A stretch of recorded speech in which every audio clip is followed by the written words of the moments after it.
For centuries, boys were top of the class. But these days, that's no longer the case. A new study by the OECD, a club of mostly rich countries, examined how 15-year-old boys and girls performed at reading, mathematics, and science.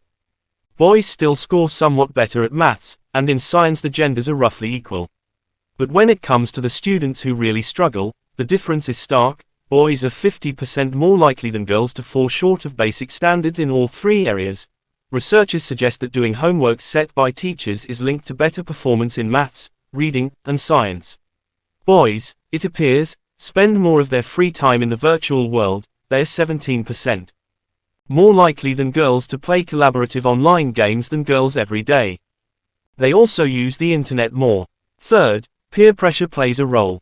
A lot of boys decide early on that they're just too cool for school, which means they're more likely to be rowdy in class. Teachers mark them down for this. In anonymous tests, boys perform better. In fact, the gender gap in reading drops by a third when teachers don't know the gender of the pupil they are marking. So what can be done to close this gap? Getting boys to do more homework and cut down on screen time would help. But most of all, abandoning gender stereotypes would benefit all students. Boys in countries with the best schools read much better than girls. And girls in Shanghai excel in mathematics. They outperform boys from anywhere else in the world.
Cultural studies is a new way of engaging in the study of culture.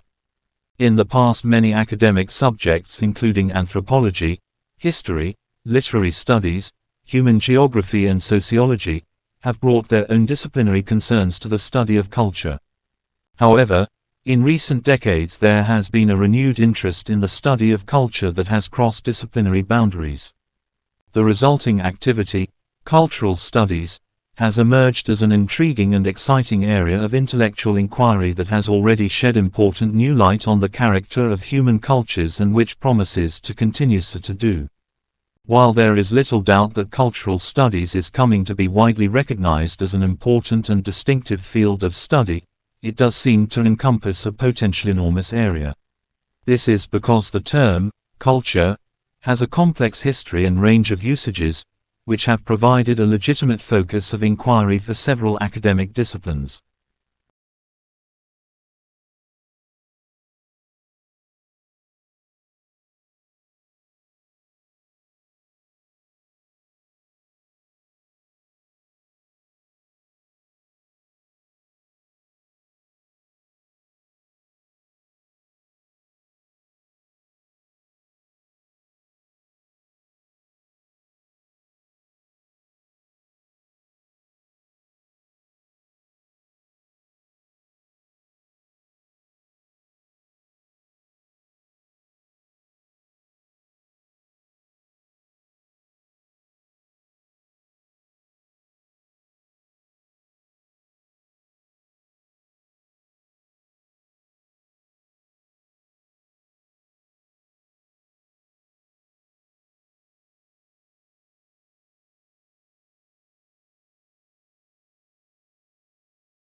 A Civil War reenactment is in part a memorial service.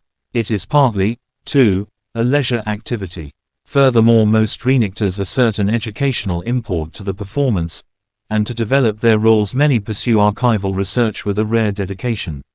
On the other hand, Civil War reenactments are increasingly commercial spectacles, with as many as 50,000 Americans routinely gathering at or near historical Civil War battlefields in order to stage performances that purport to recreate the conflict, while hundreds of thousands more spectate.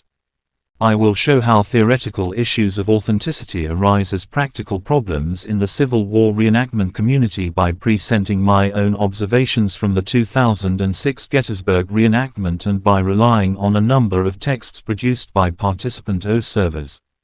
In particular, I will refer to Robert Lee Hodge, who was made famous by Tony Horwitz's 1996 book, Confederates in the Attic, and who served as a kind of Virgil to the author on his journey through a Confederate Valhalla.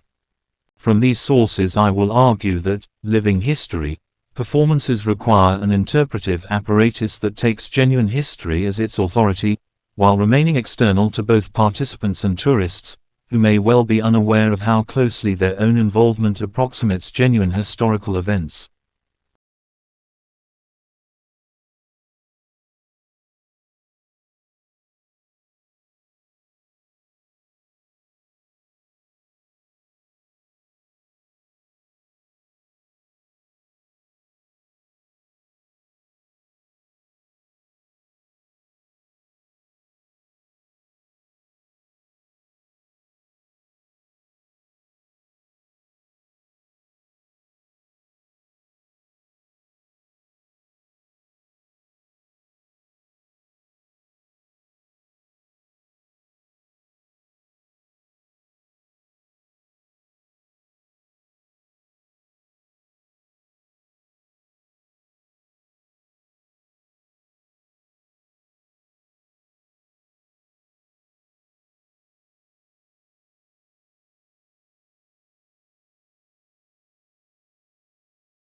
Self-awareness programs can help enhance students' behavior in class according to several empirical findings. It is also important to consider that those students who are more mindful may be more focused and produce less distractions. Class teachers have noted that there are lesser incidences of student indiscipline and increased compliance in the class. It would be due to the enhanced self-observation and control that mindfulness practices provide. Students will be able to control their impulses as well as the way they relate with people and objects when they become more aware of their thoughts and feelings. This is good since it reduces time taken in disciplining students, hence the teacher is more on teaching and the students more on learning.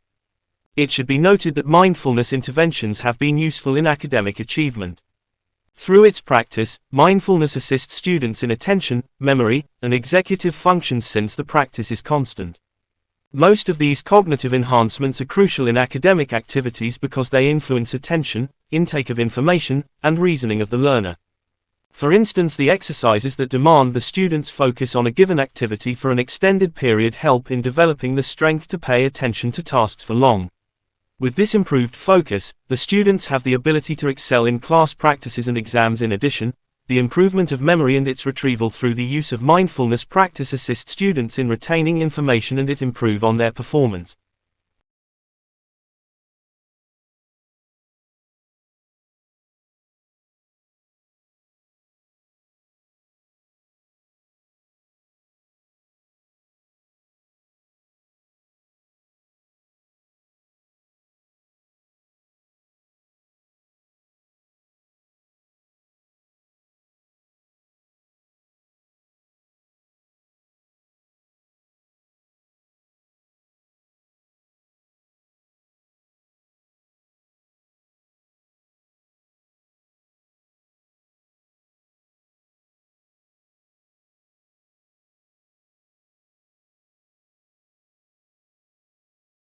in relation to the connection between people experiencing intersecting inequalities and experiencing homelessness and housing precarity. The background and the rationale for researching this topic provided in the introduction demonstrates that there is a correlation between women and BAME communities and the private rented accommodation, low-paying occupations, dependency on financial governmental support and high levels of invulnerability to homelessness and housing insecurity. The research presented in this dissertation highlighted that negative trends associated with the insecurity of the UK's housing landscape, such as declining levels of homeownership, dependency of a large proportion of low-income households on the UC system and the significant levels of residency in social and privately rented accommodation, is experienced disproportionately by women and BAME community members, in comparison to the majority population.